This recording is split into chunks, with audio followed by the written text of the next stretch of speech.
Good morning. Welcome to this Wednesday, October 15th. Just kind of working on a little cough here. Hey. So, starting off today, overnight, pretty positive looks like. Looks Before the close yesterday, we were looking at a pretty good move to the upside. We were holding on to these upper areas, and then, of course, we had I think it was a headline or something came out, but that they just took it way down there right when they get to reverse the whole thing, and we ended up just starting off range band going into the overnight instead. So that's kind of where we ended up yesterday. Now the overnight was positive. They took it way up there, and we are kind of taking up some key resistance areas and then moving a little bit higher. So pretty positive start of the day, I would say. Um, So we were up here in this little area, the 6705 to 15s working it. I was hoping I could hold there, but they took out that guy. They took out that 6700. The single print G prints. I think there was a headline had to do with there was some headline came out of White House. It's between China and U.S.-China kind of relationship thing. And the market, of course, took a massive dump. And you saw that happening right at the analysis yesterday, like big move to the downside, and just kind of took it quite a bit lower. So anyway, so that's kind of where we are right now. The overnight, all very positive, taking out resistance, taking out that 6720, 15 to 20s, and holding above it so far at least. And see what's going to happen. Obviously, no news to drive the market today either. The only thing we've got going is a government shutdown potential with potential impacts. We have earnings season kicking in. That's a big one, and also that U.S.-China situation, which is also driving the market. And that's the bigger one because I mean, you get a headline come out, a threat or something like that, the post, a market takes off one side or the other. So right now there's a pretty interesting fight going on. But I would start off this one as long as they hold above that 6720s. I would start off on the long side, see if they can retrace this back up here to the 6760s.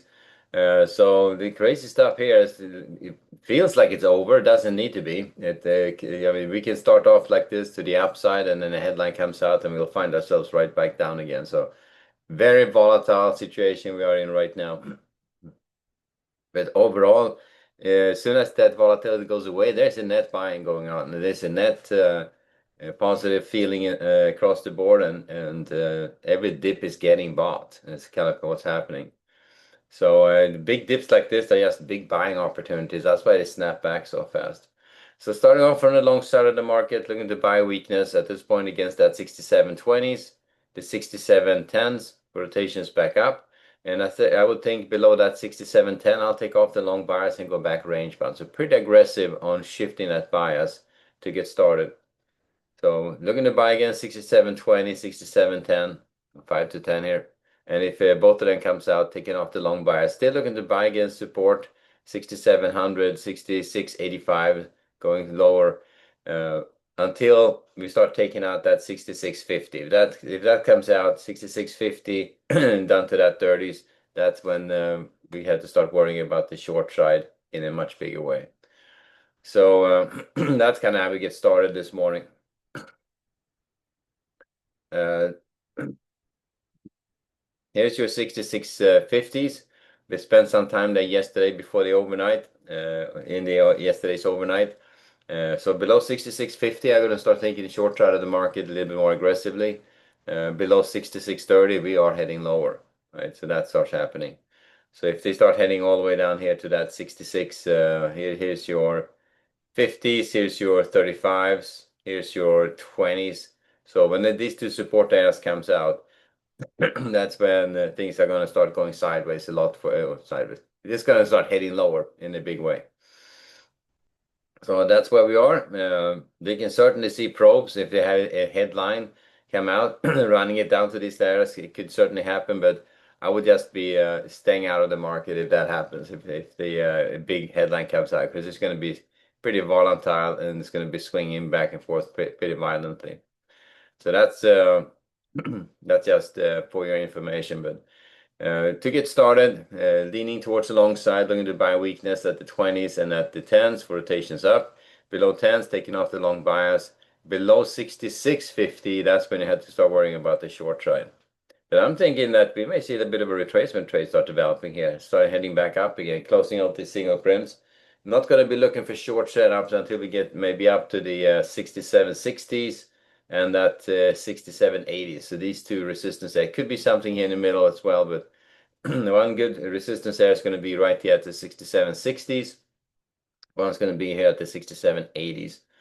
So we'll see what happens when we get there, but if we get there. But that's how we get started on the ES this morning. All right. Looking at the NASDAQ and the bonds.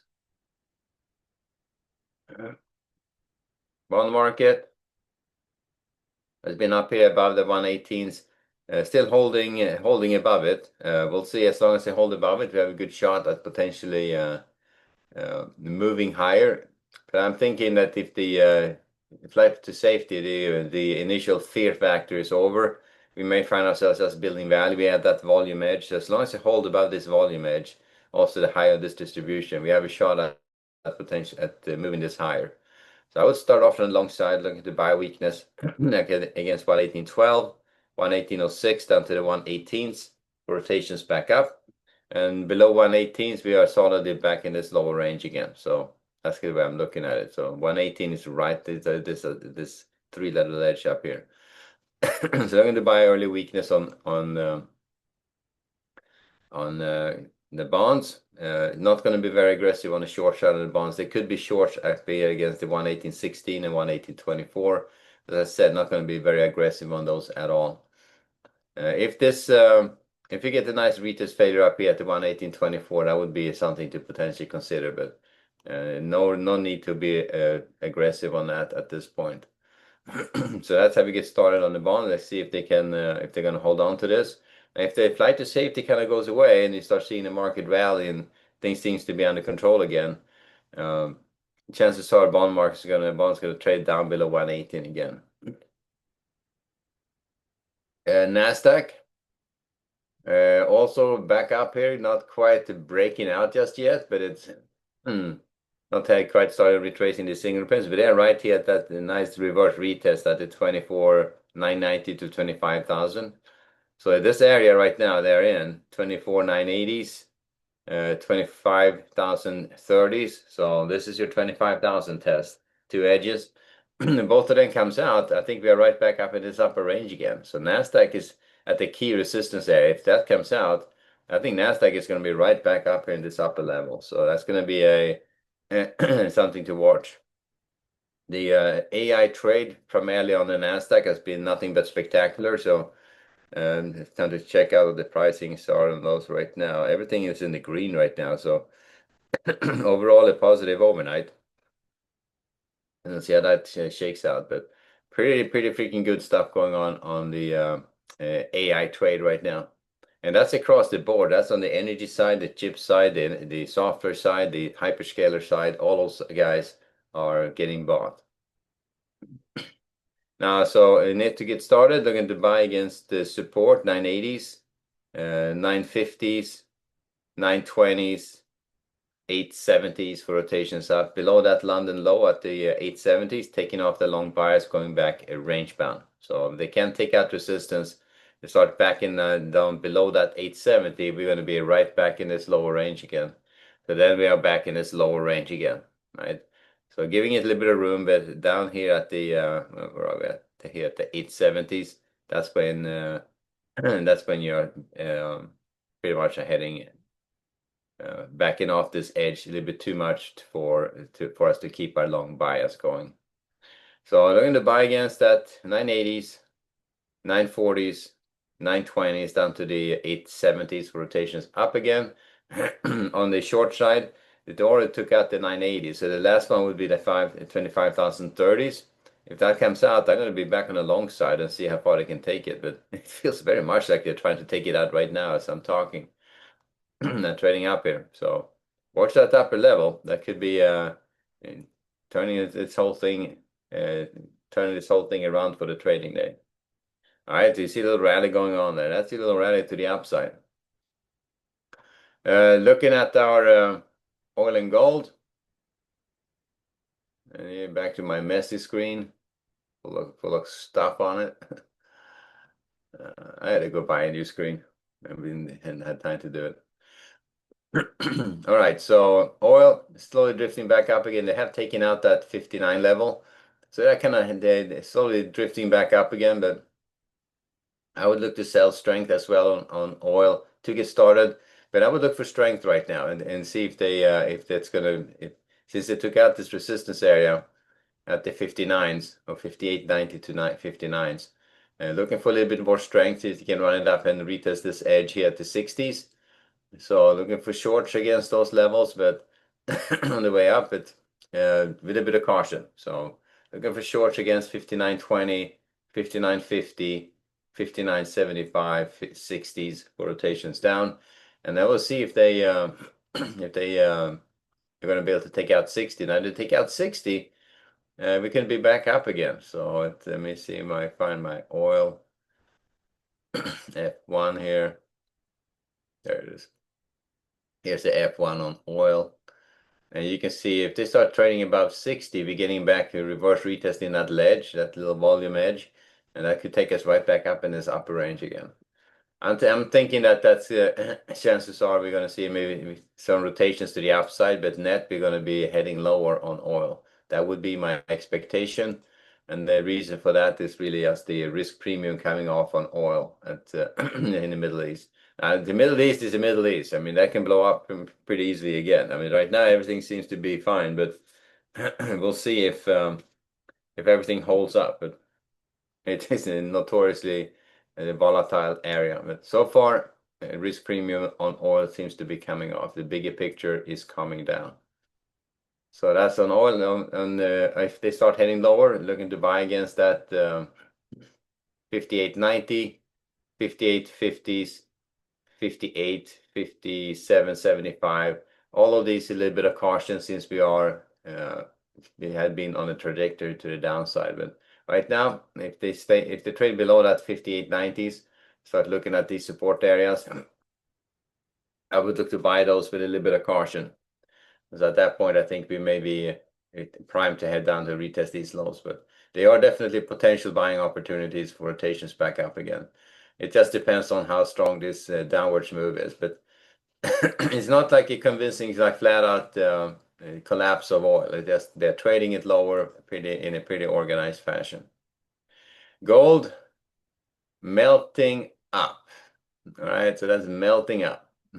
It's just pardon the pun, but that is a crazy market. 42.30s. It blew through 4,000, another 20%, another $200 to the upside, and fear of missing out on whatever's driving this is definitely an interesting observation. I would be very cautious sitting in a long position or buying gold here with the purpose of that's not the right one. With the purpose of holding it for a while. I happen to think this may be pretty overdone. Anything moving this drastically, unless there's some, where's my gold here? There it is. Anything which is moving like this, straight up like this, unless there's some major conflict going on, it's hard to see. But I would not be surprised if this is a big part is China buying gold. So I would not be surprised. Big state actor is what's buying gold. Otherwise, they will not be moving like this. And then you have the pile-on effect, fear of missing out effect as well. So I'm thinking that could be a pretty it could be a pretty nasty crash if they stop buying or they actually start selling it. That would not be surprising either. I mean, that a way of wreaking havoc in our markets is to it's a state actor, especially with the stuff going on trade between China and the US. I would not be surprised if they're going to hand in that run up in gold, which then could turn into a nice little sell-off. But at this point, I'm just watching it. I'm trading it from the long side of the market still. So looking to buy weakness against the 41.90s, 41.70s. 41.60s. Now these levels are not very strong. I had to say that because I mean we haven't. This is price discovery, so we've been up here. We're sort of running around. So there's not a lot of, as I would say, the confidence level in the number. They are edges, but in how strong they are, it's just anyone's guess. But they are areas to pay attention to. But I would be a little bit cautious across the board trading gold right now in the way it's moving. And I'm just waiting for the reversal trade here when they actually technically turn and then reverses right back down, shaking out weak positions or people who are leveraged are buying gold on margin. And those are the guys who are going to get crushed in that process. Anyway, so interesting stuff. Trade gold on the long side, look to buy weakness. The best areas we got right now is going to be against that 41.83s, against the 70s, against the 41.58s, 41.46s for rotations back up again. Anytime the trade below that, the high, I would say the 41.70 to 71 support there, that's a high of yesterday. That's the session low almost from the overnight. The trade below that one, I would start looking for a retracement trade. That's kind of the way I'm looking at it. So yeah, yeah, ASML. That's a big. They provide equipment for manufacturing silicone. The chip makers. And that's an interesting one because that is one of those which I know China is trying to replace, but they have a hard time doing it. So we'll see. And Powell, he was speaking yesterday. Is he speaking today again? No, that was yesterday. So Powell spoke yesterday, and he was kind of kind of confirming that, yeah, maybe they were right. Maybe we are a little bit off here. Anyway, no news to drive the market right now. I have no speakers. No, we have Fed speakers today, but nothing I think is going to really drive the market. So we got earnings come out. I know Morgan Stanley reported this morning, and that was a pretty good one. So they're absolutely blowing these things out of the market, out of the water, their earnings. So banks earnings are great. We just have to wait to see the tech company starts reporting, but so far earnings season has started off pretty good. So I would just start looking at watch my headlines. If they get a headline and stuff like that, always, if you're trading, always keep that stop in the market. If they start running, let it stop you out if it's going against you. It's because as you saw yesterday at the close, a headline or a comment or a tweet or whatever, it comes out and the algos kick in and they run a market like crazy. You just have to protect yourself against those kind of moves because you cannot repair that. Once of those big moves starts happening, if you're on the wrong side of it trying to repair the trade, you just have a bigger loser. That's usually how it goes.